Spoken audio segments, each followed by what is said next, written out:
Queridos amigos, bem-vindos ao Think BRICS. Hoje gostaria de chamar sua atenção para uma notícia. Devo dizer que os principais meios de comunicação, os meios de comunicação ocidentais, deram pouca atenção a isso.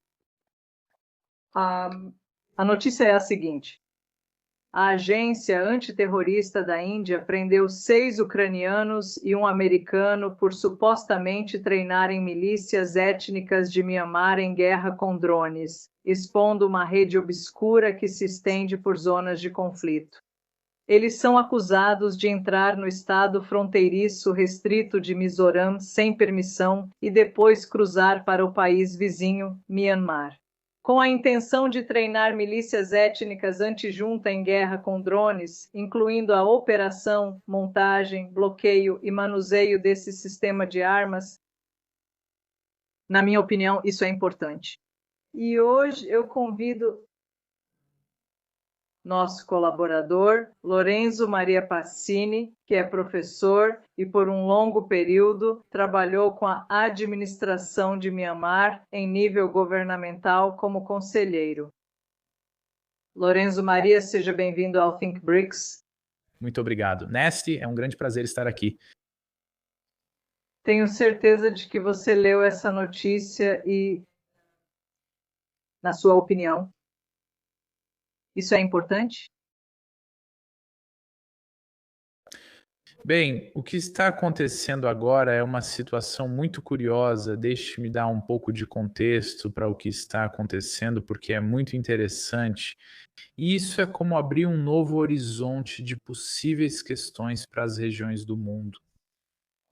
Primeiramente, acho que precisamos dar o contexto de algumas questões internacionais, eventos que não estão acontecendo pela primeira vez nas proximidades de Mianmar. Estou falando desse tipo de movimentação de pessoas, principalmente contratados e mercenários que estão trabalhando com os rebeldes, especialmente com os grupos Karen. E como sabemos, eles são patrocinados por organizações ocidentais e principalmente pela CIA dos Estados Unidos. Por meio de algumas ONGs que estão baseadas principalmente na Austrália, algumas também na Índia e em outros países da Ásia, que são usadas exatamente para colocar um tipo de pressão sobre Mianmar como região, como país e, claro, sobre o seu governo. E deixe-me ressaltar que o governo em Mianmar acabou de mudar com as eleições no início deste ano e o novo governo vai tomar posse no início de abril. Então, estamos realmente em um momento muito delicado, em uma transição muito delicada. Então, eu estou falando desse tipo de tráfico de pessoas que começou há muitos anos, também antes da chamada mudança de regime em 2021, quando em Mianmar houve o golpe da junta militar que estabeleceu o novo governo de Mianmar, que durou até alguns meses atrás. Essas pessoas que estão indo para Mianmar como contratados são, em sua maioria, de alguns grupos de extrema-direita, ultradireita de países europeus, muitos deles oficialmente declarados como grupos neonazistas ou neofascistas. E isso não é um tipo de informação secundária, porque precisamos considerar isso. As batalhas dos chamados rebeldes independentes em Mianmar, em todas essas regiões, são consideradas batalhas nacionalistas. Então, em outros países, sobretudo na Europa, sempre tivemos algumas pessoas decidindo se mudar para Mianmar para lutar contra o governo, que é considerado um governo comunista. Foi um governo socialista por muitos anos e por isso eles sempre o enquadraram como uma espécie de inimigo. E esse fluxo de pessoas da Europa para Mianmar é algo que já começou no final dos anos 90 e foi muito intensificado no início de 2020, 2021. É interessante que estamos falando de ucranianos, porque, como sabemos, e isso é um fato, não é segredo, já temos combatentes contratados e voluntários vindo de outros países da Europa e também de regiões distantes em outras partes do mundo, que estão se identificando como nacionalistas, como neofascistas, como neonazistas. E como sabemos, o Grupo Bandarista Mundial está recebendo eles muito bem e promovendo grandes colaborações, principalmente com grupos políticos e movimentos que estão fornecendo para eles combatentes contratados. Então vemos que é como mover o mesmo tipo de comércio internacional, só que para Myanmar, porque talvez seja a hora das potências ocidentais tentarem novamente incendiar a região, criar problemas na relação muito boa entre a Índia e Myanmar e tentar forçar um pouco a situação. Também os outros parceiros que estão atuando na região e que no momento não são mais favorecidos pelo Ocidente coletivo. Entendi. Então, para o nosso público que talvez não saiba o que aconteceu, então, 6 ucranianos, um americano, uma pessoa chamada Aaron Van Dyke, com uma longa história de participação no Iraque, Irã, não sei, na Ucrânia, todos os tipos de guerras. Eles foram presos em vários aeroportos em Delhi, em Calcutá, e depois acusados de terrorismo e não só, também de tráfico de drones. Ilegal. Lorenzo, quais evidências concretas levaram as autoridades indianas a classificar as atividades dos cidadãos presos como terrorismo? Basicamente, nós estamos falando sobre as supostas atividades transfronteiriças. Esse tem sido o principal, o tema central,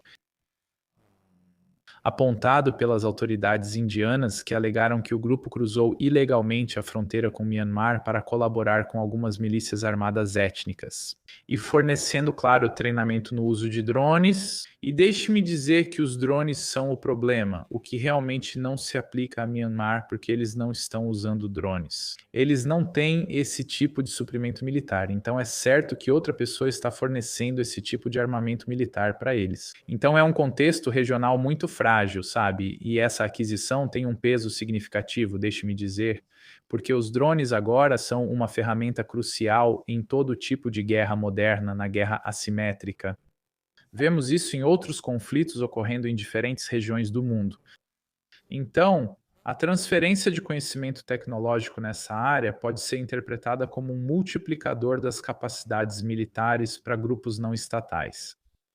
Então, para entender a gravidade atribuída a isso pelo governo de Nova Delhi, é preciso considerar a natureza dos grupos armados que ainda estão ativos em Myanmar atualmente. Então, desde 2021, só para dar uma noção de tempo mais recente, o país mergulhou em uma espécie de guerra civil pouco visível, envolvendo de um lado o exército birmanês e do outro lado algumas organizações armadas étnicas, o Exército de Libertação Nacional Karen, o Exército de Independência Kachin e o Exército Arakan. A maioria deles está ligada tanto a grupos religiosos quanto étnicos. O que, deixe-me dizer, definitivamente não é um problema para o governo de Myanmar. Myanmar é um país que sempre teve muitos grupos étnicos diferentes. Eles têm religiões diferentes há muitos séculos, você pode verificar isso rapidamente. Em toda cidade que você vai, há igrejas, mesquitas, templos budistas, etc. Então, eles não têm nenhum tipo de problema de discriminação. Mas esses grupos, embora tenham objetivos locais e muitas vezes divergentes, compartilham uma longa tradição de resistência armada contra o governo. Mas também antes de 2021, então não é uma questão do governo mais recente. E deixe-me repetir, agora temos um novo. Então vamos ver o que está acontecendo, o que vai acontecer daqui para frente. Então, e o risco percebido é que capacidades militares avançadas possam se infiltrar por essas redes e também fortalecer grupos insurgentes indianos. Porque esse problema não é só uma questão para o exército e o governo de Myanmar, é um problema também para os indianos. E já temos muitas tensões na fronteira com Bangladesh, e sabemos que Bangladesh é um país muçulmano e a Índia tem enormes problemas com Bangladesh. Então, como você pode ver, isso realmente pode aumentar cada vez mais a tensão e se tornar um problema de segurança internacional. Então, um fator improvável que contribui para a gravidade desses problemas é a suposta existência de uma rede internacional para transferir tecnologia militar e pessoal contratado. Como eu disse no começo, então isso confirma essa possível presença de uma rede internacional. Então, toda a legislação antiterrorismo, que na Índia muitas vezes é aplicada de forma ampla para prevenir tendências emergentes, em vez de responder a ataques que já ocorreram, mas isso é muito importante porque eles estão falando sobre violações territoriais, envolvimento dessa rede de pessoas, impacto potencial na segurança regional. E também a Índia é um dos principais investidores do mundo, do Sudeste Asiático, e com Myanmar eles têm relações muito boas, mesmo que Myanmar seja historicamente ligado à China. Eles têm esse tipo de expressão para dizer que são como primos de sangue, é uma expressão em birmanês que realmente significa que eles estão conectados ao povo chinês, mas em vez disso, eles têm realmente um bom relacionamento, boas relações com os indianos, então não tem motivos para criar problemas de nenhum dos lados. Porque os investimentos que o governo da Índia tem são realmente enormes, pode confiar em mim. E por outro lado, o Myanmar quer fortalecer essa colaboração e eles estão fazendo isso com a aprovação, a ajuda e a colaboração da China. Então esse triângulo está funcionando muito bem. O que vai acontecer depois desse tipo de evento, essa é a grande questão que ainda estamos esperando para ver. Outro ponto sobre a gravidade da situação é que esse caso foi assumido pela Agência Nacional de Investigação da Índia. Então, não são policiais locais ou regionais, é a Agência Nacional de Investigação que está cuidando desse caso. Bem, eu li que a embaixadora ucraniana imediatamente pediu a liberação dos ucranianos, porque, claro, eles não são culpados. Eles estavam apenas vagando perto da fronteira com Myanmar sem qualquer permissão. A mesma coisa acontece com cidadãos americanos, mas a embaixada americana se recusou a dizer qualquer coisa sobre isso. Pessoal, então isso é pessoal. Para ir a Myanmar, para ir à Índia com visto indiano, para ir à região onde você deve obter uma permissão especial para se aproximar da fronteira com Myanmar, eles chamam isso de pessoal. Bem, e devo acrescentar que não é a primeira vez que estrangeiros são presos neste território. Há alguns meses, foi um fotógrafo da Bélgica que teve o mesmo problema, tirando fotos sem nenhuma permissão.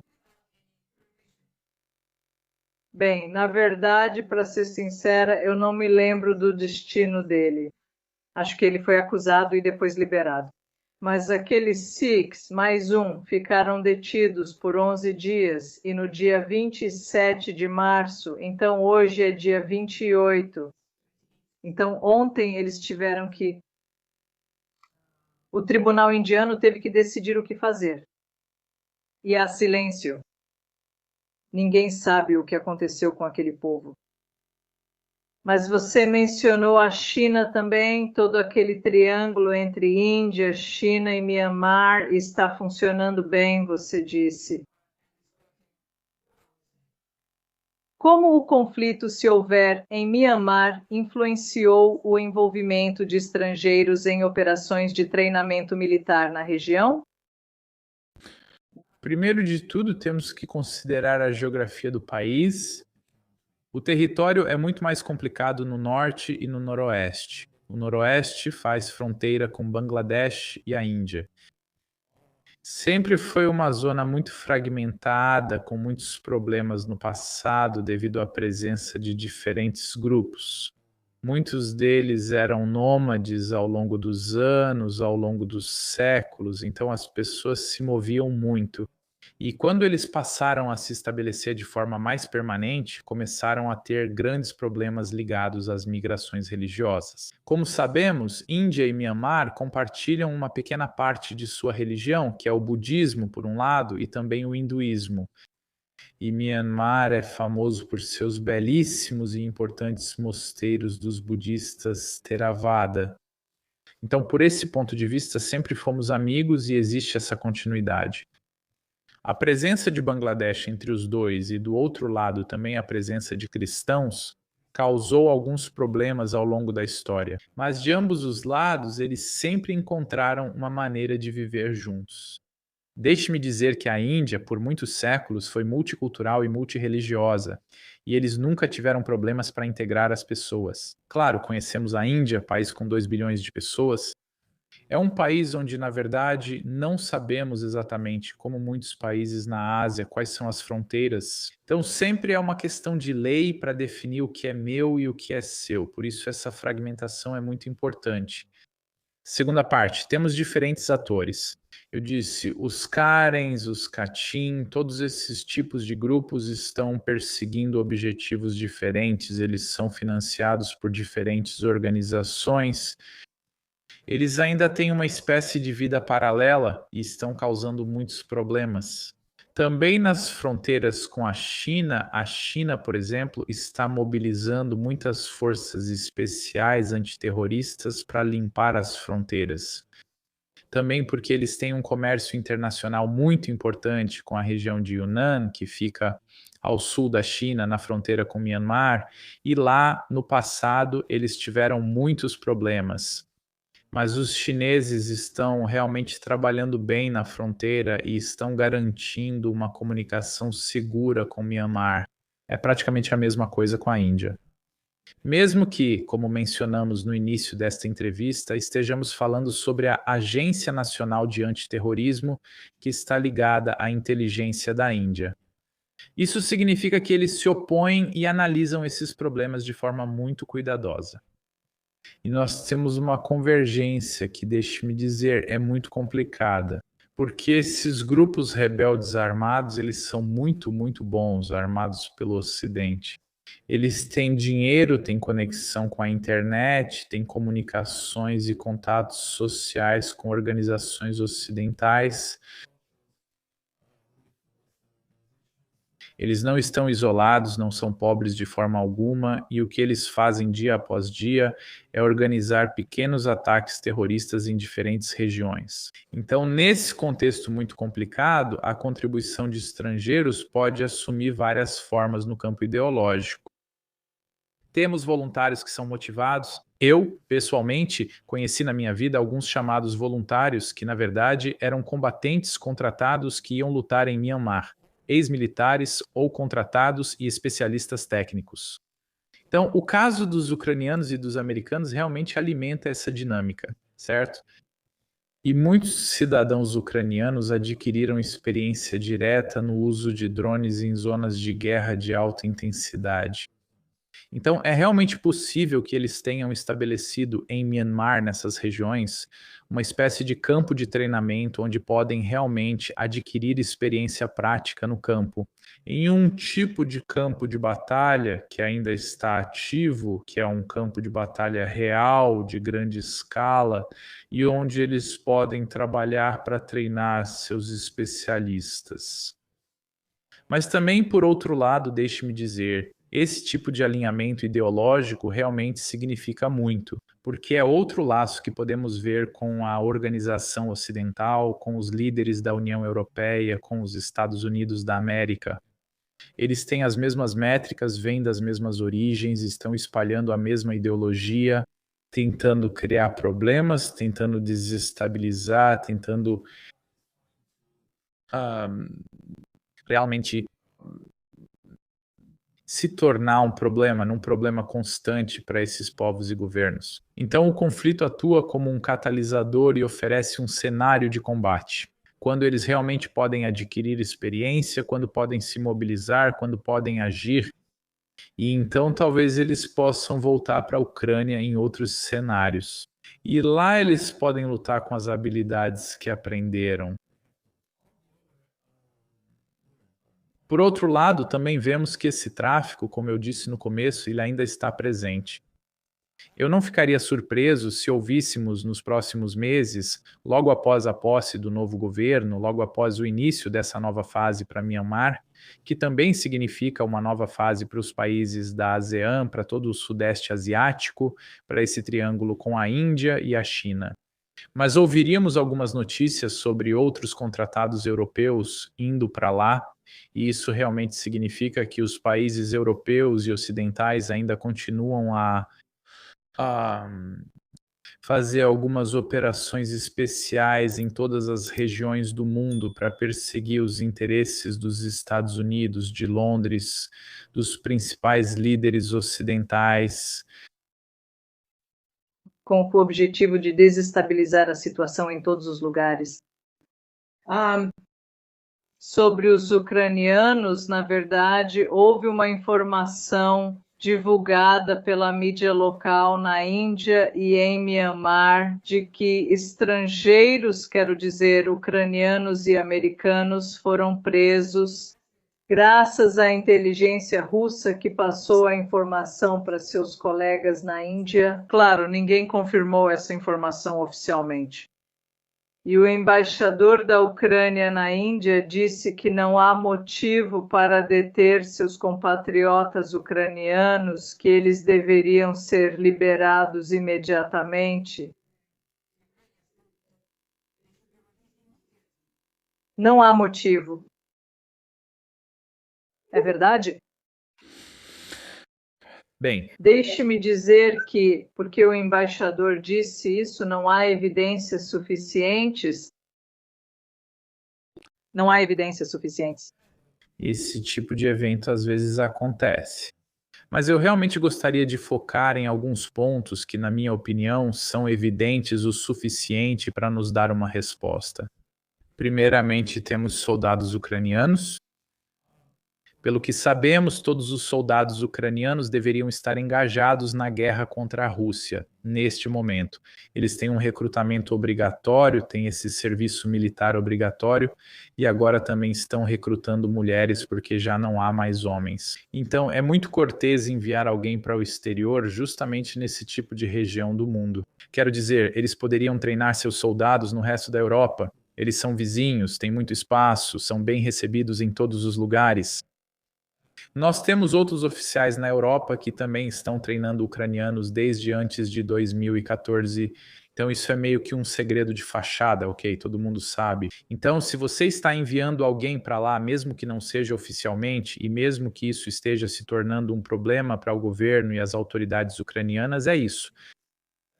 Isso é um fato, quero dizer. Não acho que a Índia esteja mentindo para todo mundo e criando esse grande problema, pois isso tem grande importância para as relações diplomáticas. Sabemos que a Índia tem, neste momento, relações complexas tanto com a Ucrânia quanto com a Rússia e está tentando equilibrar interesses estratégicos e econômicos. Então, um caso legal envolvendo cidadãos ucranianos e um americano corre o risco de assumir uma dimensão geopolítica mais ampla.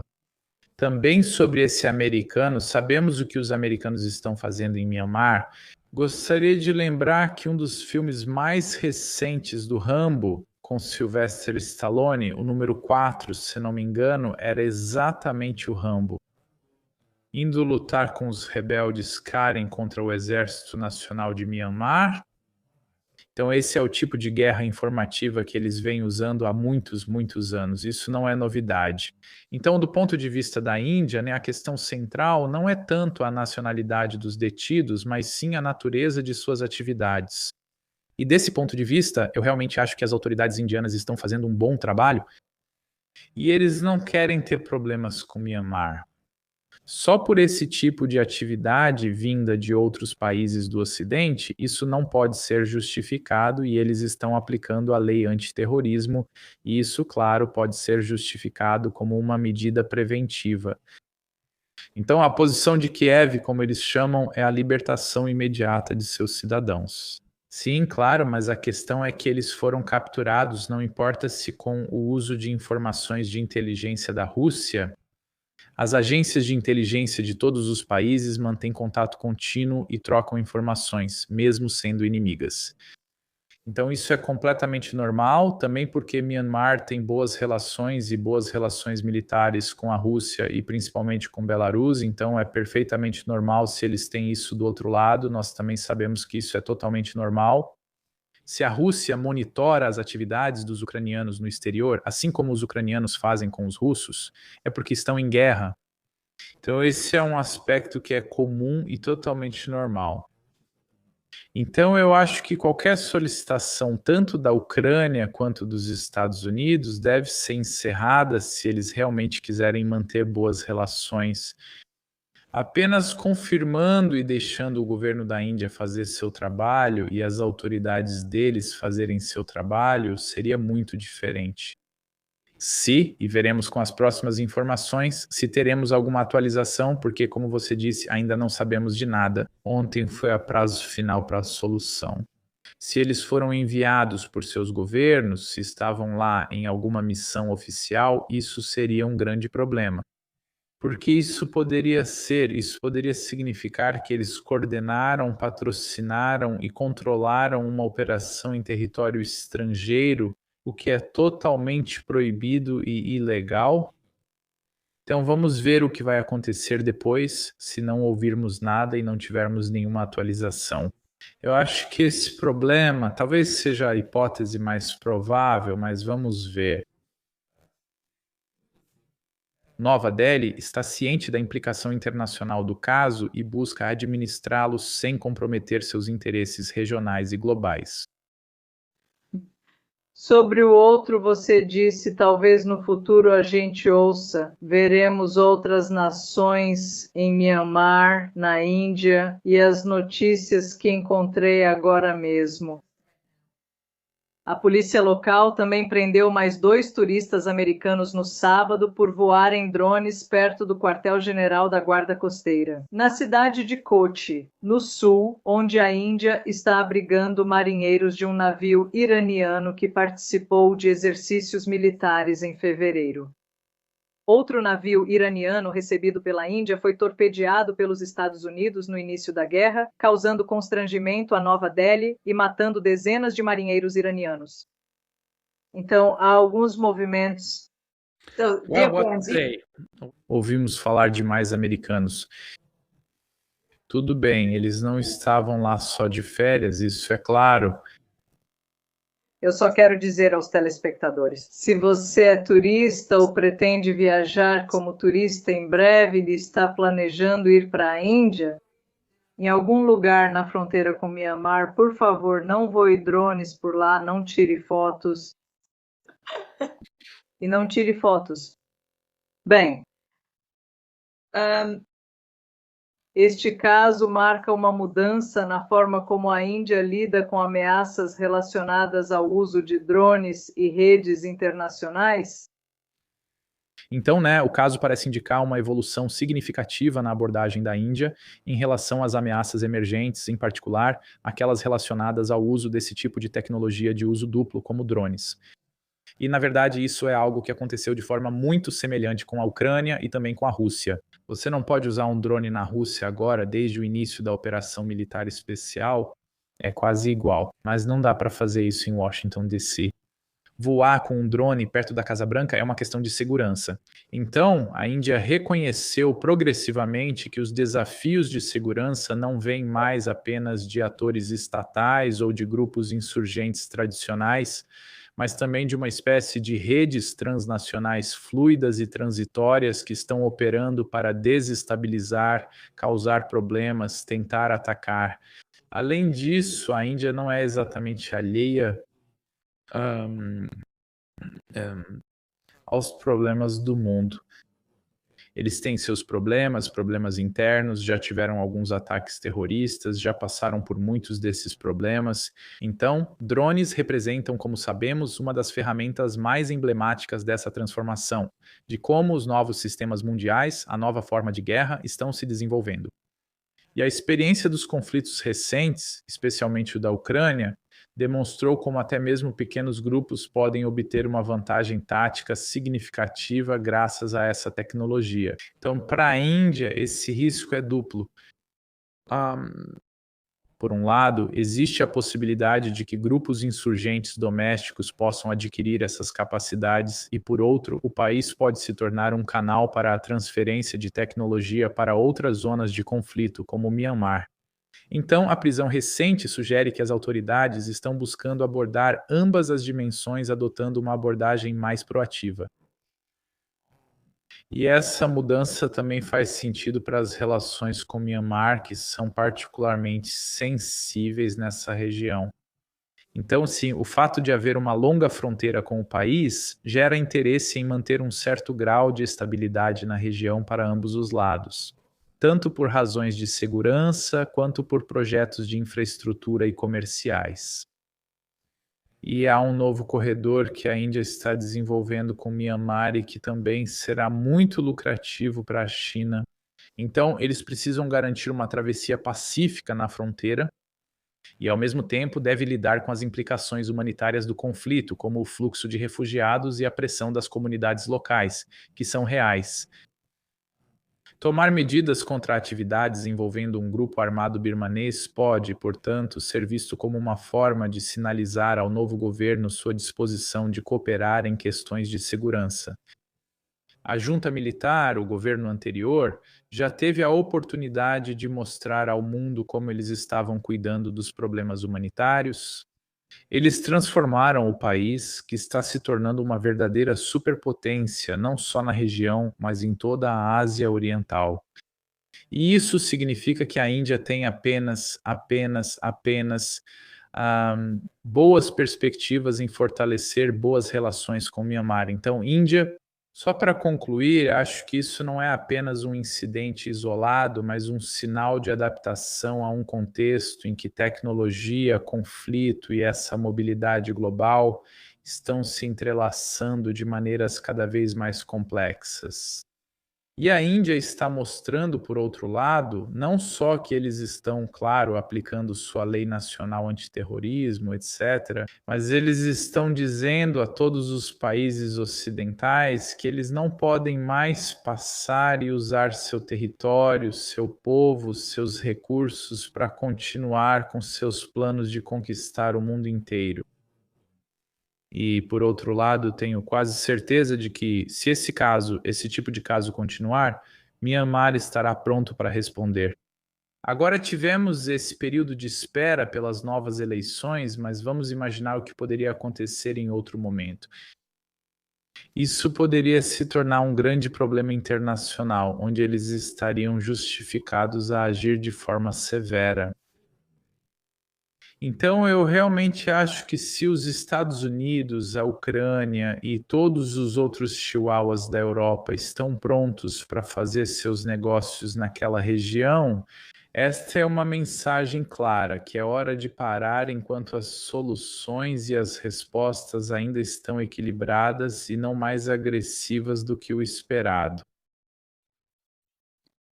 Obrigada, Lorenzo. De nada. Só uma frase que eu gostaria de acrescentar. Quando eu estava lendo algumas notícias sobre esse caso específico do qual estamos falando hoje, eu encontrei uma informação que no início de janeiro de 2026, o governo da China, as autoridades chinesas, condenaram 11 pessoas consideradas culpadas. Eles receberam sentença de pena de morte, considerados culpados pela atividade de centros de fraude em Myanmar. Então, a situação é muito, muito séria. E não só o lado indiano, mas também o lado chinês está olhando para Myanmar com atenção e interesse, e eles também estão tentando proteger seus interesses. Bem, Tente imaginar se esse incidente acontecesse com a China. A Índia agora tem relações positivas e equilibradas com os Estados Unidos por causa do bom relacionamento entre Modi e Trump. Tente imaginar o que aconteceria se fosse na China, exatamente neste momento dos acontecimentos internacionais. É isso. porque para mim foi algo que eu nunca tinha lido antes, que estrangeiros poderiam ser condenados à pena de morte na China por fraude. Aconteceu. Bem, Lorenzo, muito obrigada pela sua experiência, pelos seus insights, pela sua visão, pelo seu conhecimento e pelo tempo que você passou conosco hoje. No Think Bricks, queridos amigos, se vocês ainda não são inscritos no nosso canal, por favor, inscrevam-se agora mesmo. Vocês vão encontrar muitas informações em breve sobre os BRICS, sobre o Sul Global e tudo o que interessa a vocês. Obrigada, Lorenzo. Até a próxima. Muito obrigado a todos.